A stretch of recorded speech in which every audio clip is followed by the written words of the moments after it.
Que le Seigneur Jésus-Christ et le Dieu de gloire vous bénisse. Nous allons prendre nos Bibles dans le chapitre 7 de l'Évangile selon Matthieu, verset 7. Lisons au nom de Jésus. Demandez et l'on vous donnera. Cherchez et vous trouverez. Frappez et l'on vous ouvrira. Il nous arrive parfois de demander et on ne donne pas. De chercher et on ne trouve pas. De frapper et on n'ouvre pas. Nous allons demander à qui?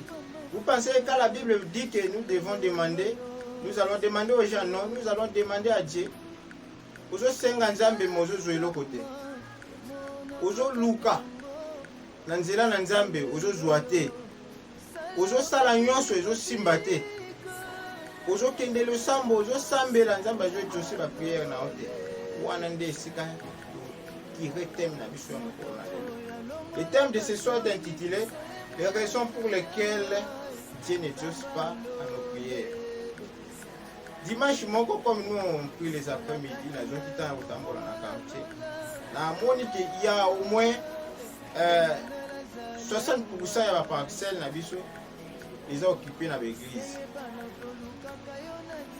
La parcelle est belle, on a trouvé l'église des allées.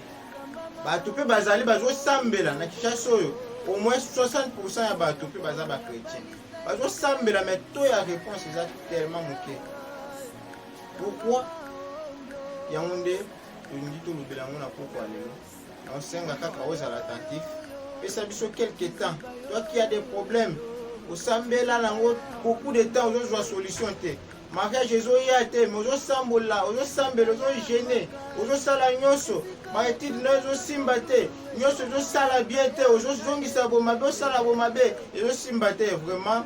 À Seigneur peut s'abisso temps pour le kangai pendant quelques minutes par la grâce de Dieu. Dieu va te révéler réellement ce qu'il fait qu'il n'exauce pas tes prières. Que le Seigneur Jésus-Christ vous bénisse. La première des choses que Dieu n'exauce pas à nos prières parce que nous manquons la foi. Écoutez ce que la Bible dit dans les chapitre 11 des livres de Marc, verset 24, la Bible dit ceci. C'est pourquoi je vous dis, tout ce que vous demanderez en prière, croyez que vous l'avez reçu et vous les verrez s'accomplir. Mon frère, nous demandons des choses, mais nous ne croyons pas que Dieu va nous les donner. Tant que toujours Seigneur, donne-moi le mariage. Il faut dire certainement que Nzambe a pesi nga libala. Nzambe a kopesa nga libala. Nazo senga libala, mais je ne crois pas que Dieu va me donner le mariage. Nazo senga libala, mais entre temps j'ai demandé, nazo continuer à murmurer, ah nga libala kate, ainsi de suite. Non, quand vous demandez quelque chose à Dieu, ayez confiance à Dieu. Croyez que aux yeux yango. La sengi mbongo pour la foot à faire académique. Dieu, donne-moi l'argent pour payer les frais académiques. Au nom puissant de Jésus, je dois croire certainement qu'il a vu en moi. Qu'est-ce que la foi? La foi, c'est une ferme assurance des choses qu'on espère. Et likia ya makasi ya biloko tozo likia ete nakuzo. Kasenge loko pa nzambe. Na yebi et puis na tia motema nanga mobimba ete nzambe akopesa ngai eloko wana. Eloko ezo sala ete to okakomona loboko na nzambe na bomo na biso te ezali kozanga kondima. Ozo sambela mozo ndima te ke makambo ozo sambela kokokisa. Soki osambeli nzambe tia elike na mobimba epa nzambe ete makambo sengi ekokokisa. Soki otangi na livre ya Matthieu 17:20, okomona Bible ezoloba boye. Soki ozali na foi lokola graine ya sénévé, okoki koloba na ngomba ete longwa awa pe kenda komikuwaka na ebala ngomba ekolongwa. Graine de sénévé eza mbuma moko ya mukie tellement. Vraiment je te dis, soki ozali na kondima ya mukie, donc ozali na elike epai na nzambe, okoki koloba na maladie ezotungisa vie na yo, longwa au nom de Jésus kende pe maladie elongwe. Okoloba, soki ozali na kondima ya mukie, okoloba que Seigneur, je n'ai pas l'argent pour payer les frais académiques. Et puis Dieu te donne l'argent pour payer les frais académiques. Ou que Seigneur, je vais voyager, je vais aller aux Europes, aux États-Unis. Et puis, nous avons péché en bongo, aucun États-Unis. Donc, mon frère, nous prions, mais nous n'avons pas la foi. Nous devons prier avec la foi. Il Seigneur bon de la tant on a do sambela, tant on a do sengelo ko pa ya nzambe, na zana na kondima ete ko pesa ngai réellement eloko oyo nazo luka. La deuxième chose qui fait que Dieu n'exauce pas nos prières, c'est parce que nous prions mais nous sommes dans les péchés. Nous allons lire un passage biblique. Nous allons lire dans Jean chapitre 9, verset 31. La Bible dit ceci. Nous savons que Dieu n'exauce point les péchés, mais si quelqu'un l'honore et fait sa volonté, c'est lui-là qu'il exauce. C'est pratiquement impossible d'aller demander quelque chose. Oh, on a une bonne relation à bien. Attends, on dit que tu fandaka. Ce qui yona mutu boza na relation ya bien te pour senga e loko apesa yo et ça passe. C'est de même avec Dieu. Tu ne peux pas aller demander quelque chose à Dieu pendant que ta vie ne concorde pas avec sa parole. Moukolmoko, j'étais vraiment trop choqué. Écoute, tous ceux qui na retraite dans l'église, retraite à 3 jours, il y a jeune dans une église quelconque. Vraiment, to côté retraite mais namoni fille moko côté na retraite alati pantalon moko oyo bana basi babenga kola et kangi enzoto makasi et dessiner enzoto na mobimba. D'abord lui-même a commis lisumu, a commis péché. Quand nazo sambela Jésus na balusi longi botali façon alati et puis mission d'abord on a prié parce que nous sommes les humains. Et puis mission on a prié. Il te pose la question, mais c'est quoi? Tu pries d'abord qui est dans le péché. La Bible nous demande de s'habiller décemment, mais avec pudeur. Et là, tu dis d'abord ezali sumu na miso nzambe. Mais tu pries auto sambela nzambe, auto senga nzambe amona asembola loboko na. Non, Dieu ne exauce pas les péchés. Outi koyiba, oye ko sambela. Outi ko fsuana, oye ko sambela comme na mona na ba vidéo musu bazo sala. Mutazo sambela Seigneur donne-moi ceci. Après bi zelana si ça no prière. Bon na ya ko fingo na sima. Ah mon frère, Dieu ne exauce pas les péchés. Ta vie doit être digne de l'évangile. Au Seigneur, nous allons moi dans Nzambe. Nzambe ya kotia sona et sika oyo ya lisumu ezalite. Ya mwana à chaque fois avant ya kosambela ya kobanda kosambela, il faut kobanda d'abord ya kosenga pardon à ma beo to salaki. Senga Nzambe limbisa biso. Même la Bible dit pardonne-nous comme nous pardonnons aussi à ceux qui nous ont offensés. Donc to sengeli to yeba komikitisa liboso na Nzambe kosenga pardon isa sincère et puis Nzambe akolimbisa biso akopesa biso oyo biso tozoluka tozo sambela mingi ma tozo tika masumu te esenge to sambela to tika pe masumu to bika bo moya liloba to tika ko fingisa kombo na Nzambe pa pagano wana ete Nzambe akoexaucer. La troisième des choses qui fait que Dieu n'exauce pas nos prières, c'est nous ne prions pas de bonne façon.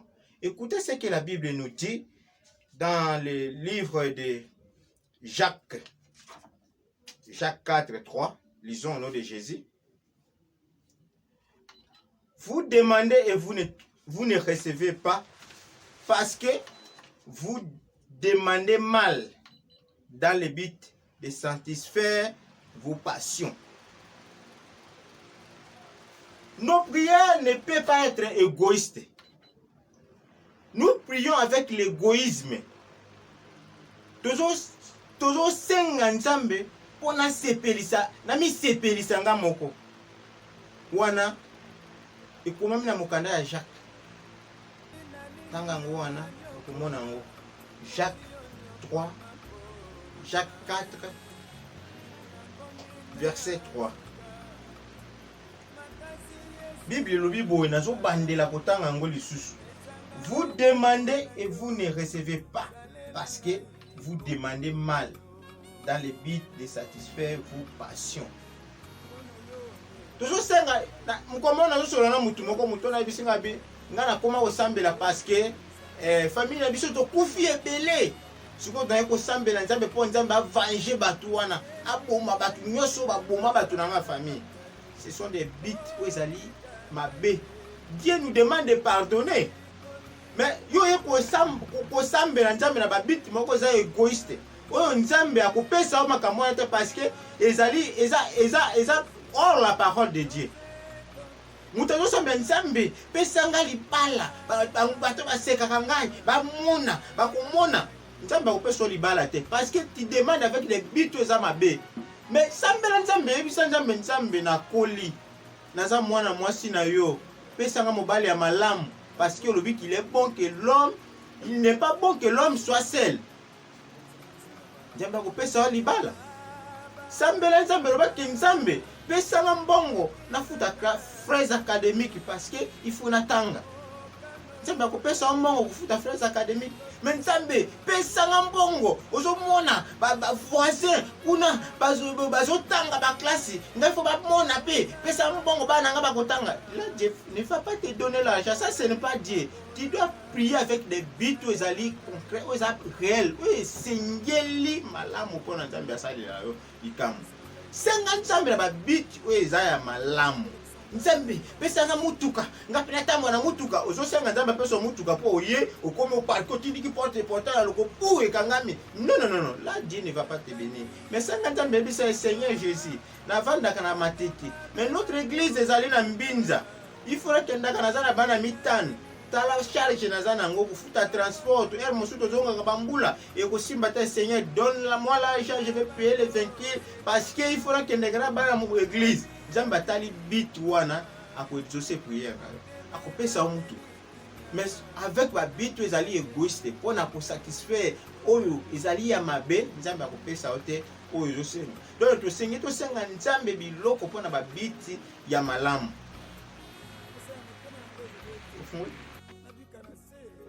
Quatrième des choses, Dieu nous a répondu, mais vous n'y avez pas fait garde. Ou ne voulez-vous pas de cette réponse? Donc, autant qu'on a Job, chapitre 33, verset 14. Écoutez ce que la Bible dit. Dieu parle cependant tantôt d'une manière, tantôt d'une autre, et l'on n'y prend point garde. Je vais vous donner l'histoire d'un pasteur. Pasteur, on a cinq ans, mais pesamba on a son mamoutouk.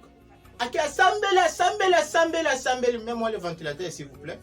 Asambela, nzamba bise que non. Na mois de juin, au somba mamoutouk. Pasteur a une église, abandi ko a petit témoignage. Mois de juin, na somba mamoutouk. Voilà zaki na février. Mois de juin à Pessi, ceux qui n'ont seulement tout caté, bon, bah, qui n'a pas embêté. Amen, l'église bandimi. Et comme dans le mois de mars, tu as payé $5,000. Et aïe, bah, qui n'a 5 ans, mais moutuka, parce que $5,000, wana, à qui n'a pas, ça y est, mon sous. Et comme mois de mai, tu as payé mon. Mois de juin, à moi, on a $8,000.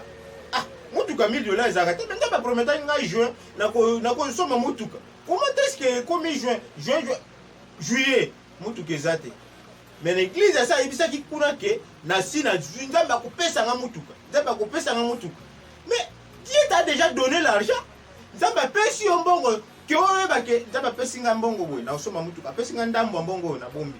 Apesi boy na bombi comme na tana na sangisi na so mutuka yo zubongo wana nzambe a répondre mais oyebite ke nzambe a sa répondre yo o semi nzambe pesa nga mobile Dieu t'a donné nzambe pesi yo mobile mais on négligé peut-être forme yo bande ko zelela mobile wana ya isa yango te nzambe alobike otanga o semi nzambe il faut natanga olingi mbongo ekita na lola et vendre briques après banda classe non tu dois d'abord commencer avec les paix que tu as. Il faut que tu aies exemple la Bible au commencement Dieu créa à ça qui nous sommes il a fait ça dans 7 jours et puis la Bible dit la terre était informe et vide Nzambe bandaka na makambo moko zali informe et vide abandi wana. Tu dois d'abord commencer par les choses informes et vides. Nzambe promettait une boutique ya munene. On dit que banda boutique ya munene. Non, tu dois commencer dans l'informe et vide. Banda na le côté kaka cycle pamba. Commencez déjà là. Et puis Nzambe kwa na loko connaît ya kutia. Donc, to sengeli kusenga. Nzambe asikoki ko répondre yo, mais ozoye bateki Nzambe répondre. Osengi Nzambe sa commerce. Moi mukyo so zuwa na yebaki yango wana nde banda ko garder yango, banda ko bongama nango parce que Nzambe répondaka tantôt d'une manière à une autre oyo koko yebate. Oyo zui, pona biso ba Kristo. Nzambe so ka pesi yo mbongo ezaka toujours na babiti nango. Dako pesa bino témoignage nanga. Ngala zala sina kuta na mbongo peut-être $100. Sina saleli yango mabe na omwa ke mikolo ko yana ko souffrir. Mais si je coûte $100, toujours je me pose la question, pourquoi Dieu m'a donné cet argent? Pourquoi? Une raison ni la personne n'a pas de n'a pas pourquoi? Je suis dans le franc, je suis dans le dit, mais il faut pourquoi Dieu m'a donné cet argent? Raison ni.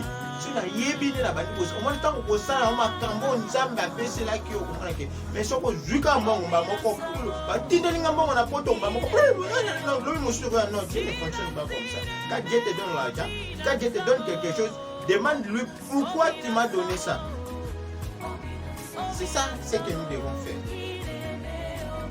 Cinquième des choses qui fait que Dieu ne pose pas nos prières est que ce que nous demandons n'est pas de sa volonté.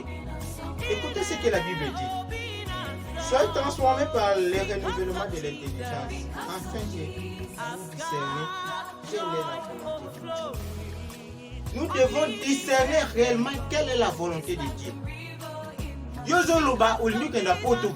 Mais quelle est la volonté de Dieu pour ta vie? Ozoloba ke yo lingi yo sala boye. On yo parle. Est-ce que tu es prêt? Est-ce que c'est la volonté de Dieu que comme prêt ya kubala? Ozoloba o eloko yo lingi wana, c'est réellement la volonté de Dieu? Est-ce que option yo lingi yo sala wana, c'est la volonté de Dieu? Tu sais qu'ils arrivent des fois, nous comme on fait les académiques au foot, mais ils ont parce que option qui est ça, la volonté de Dieu. Peut-être Dieu t'a appelé à aucun doute, mais il y a que ça mécanique. Et la volonté de Dieu, il faut nous toujours quelle est la volonté de Dieu dans la vie. Et là, comme nous sommes tous pour nous faire ça, il y a que volonté à nous amener les années dans la carte. Et puis, il s'est mis à l'intérêt dans la carte. Dieu nous a pas créé non, il faut qu'ils aient l'intérêt à Nzambe na kati. Luka y a la volonté à Nzambe. Au lieu que n'importe quelle est la volonté de Dieu? Au lieu de la moitié, est-ce que c'est la volonté de Dieu? Au lieu de côté Kaboué, est-ce que c'est la volonté de Dieu? Au lieu de ça, cherchons toujours à savoir la volonté de Dieu dans nos vies. Yango ko sunga biso ete. Donc,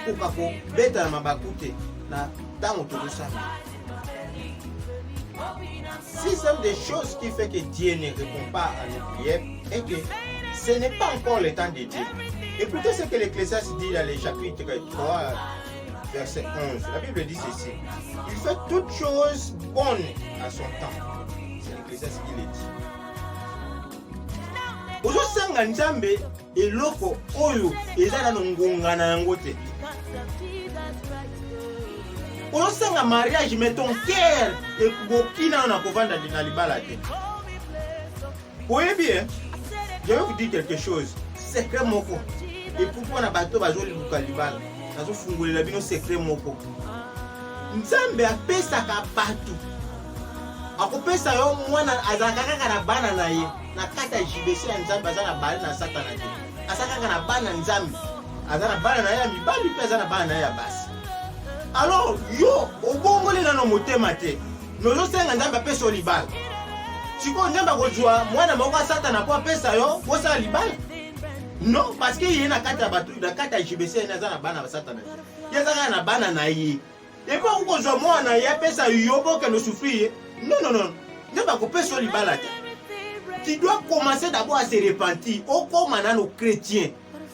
après bandi kosenga nzambe libala ndenge bakotala kata JBC na moni frère mosusu paza na posa ya mwasi ya jubino abalisi bino soko za chrétien te oyo kosenga nzambe libala akopesa yango te parce que na kati azana mopagano ya kopesa te pour que no nyokola ye mutu na za préparer pour na libala te okoka ko supporter ba caprice ya libala te moyo senga kaka libala okokoka na tongo vandi tozolamba pona bana okoka na tongo ozosukolela bana bilamba ozo préparer non yo ezala no wana nano ekomi pokwa oza na Facebook oh mama bana na pokwa akosokipe na bana na ye na tongo yivula mukoba na Facebook ok mama bana na tongo fa banda kosukola bana po bakenda na école oza no prête te pona mariage okokoka na kolamuka na tongo te po kenda kolukela bana na yo okenda na kolamuka na tongo te po kenda ko ata ko sa ata tete quelque part pour mbongo le sa famille na yo mais ozosenga nzambe apesa o mwasi apesa yo ni non akopesa yo te parce que ce n'est pas encore le temps to singel to yeba tango nzambe nazosenga likambo na yeba ke est-ce que c'est le temps de Dieu est-ce que réellement na nyasa l'église est-ce que c'est le temps de Dieu nzambe alobi na ngana ta onena ko sa l'église na nyina kenda boy na nyina voyager na kenda poto c'est le temps de Dieu ko ngonga nzambe betaka nyoso yaka na facilité mais tant tozo luka to briser beta ngonga nzambe na no betite yozo luko forcer o sala o ezali makanisi na yo o sepelisa posa na yo wana de cette okutana kana ba difficulté belé donc nous devons faire l'effort ya koyeba tango ya nzambe na nyoso to singeli o sala. C'est une des choses qui fait que Dieu n'exauce pas nos prières. C'est la manque de la persévérance. Nous allons lire dans le livre de Colossiens chapitre 4 verset 10. La Bible dit ceci. Persévérez dans la prière. Veillez-y avec des actions de grâce. Nous devons persévérer dans la prière. Nous devons donner les actions de grâce. Ce n'est pas d'assembler les rangs. Non, je dois persévérer dans la prière. Nous comme Jésus-Christ, donne-moi l'argent, protège-moi Jésus, protège-moi Jésus, je vais aller au boulot, protège-moi. Seigneur, batelangai na batsida, batelangai na ba poisson, Seigneur, batelangai na makambo so mabe. Pourquoi je dois insister comme ça? Non, la Bible nous demande de persévérer dans la prière. Au Sambeli, la Bible dit même, prier sans cesse. Le Seigneur doit persévérer dans la prière. Le Seigneur a prié chaque temps dans la prière. Nous sambela, nous tongo na sambeli, nous sambela, nous sambela, nous persévérer wana, je donne les actions de grâce. Na yebi ki nzambe akosa elanga. Nous devons persévérer dans la prière. Les Camerounais ont tout mis ça wana. Na nos situations dango échanger te ngape na kotika nzambe kimete. Mama za l'hôpital azobela nzambe na no mama bimite na yebi ete na bondela nzambe ayoki mais na ko persévérer na ko sambela kaka Seigneur mon père est malade. Seigneur, mon père est malade. Seigneur, je suis malade. Seigneur, je dois voyager. Seigneur, je dois me marier. Seigneur, je dois étudier. Seigneur, je dois persévérer dans la prière. Et je crois que Dieu va exaucer ma prière. Huitième des choses qui fait que Dieu n'exauce pas nos prières, parce que Dieu lui-même a des projets qu'il a formés pour nous. Lisons la Bible dans les livres de Jérémie. La Bible dit ceci. Car je connais les projets que j'ai formés sur vous, dit l'Éternel. Projet de paix et non de malheur, afin que vous donnez un avenir et l'espérance. Peut-être que toi tu pries le Seigneur. Bon,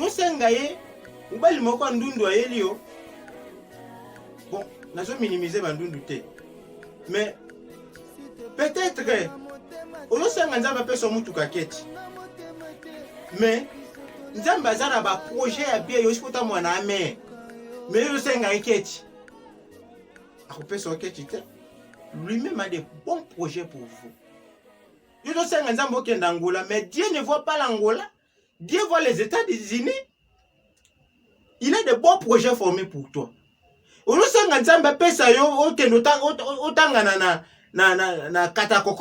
Mais Dieu ne voit pas ça. Il faut à l'université à Solo parce qu'il a de bons projets formés pour toi. Donc, donnons confiance totalement à Jésus-Christ. Donnons notre confiance totale à Jésus-Christ. Okomona été vi na yo otambola kokokana na oyo ya la kapona biso. Yo pesi na bomo na pa na Yesu Kristo te. Lelo nazo senga na yo nazo yebisa yo pesa bomo na pa Yesu Kristo. Ndimela elokola kolope mobikisi na yo okomona loboko na na lobomo na yo. Yo vino ezotambola bien te. Yo bomo na ezotambusa mamalamu te. Ozo sambela nzambe azo sala loto ozo mona loboko na nzambe te. Meka ko réfléchir na makambo 8 na pesi okomona ete na kati ya moko wana ezali eloko moko oyo ozo sala te. Tia elike para nzambe. Zazela tango ya nzambe.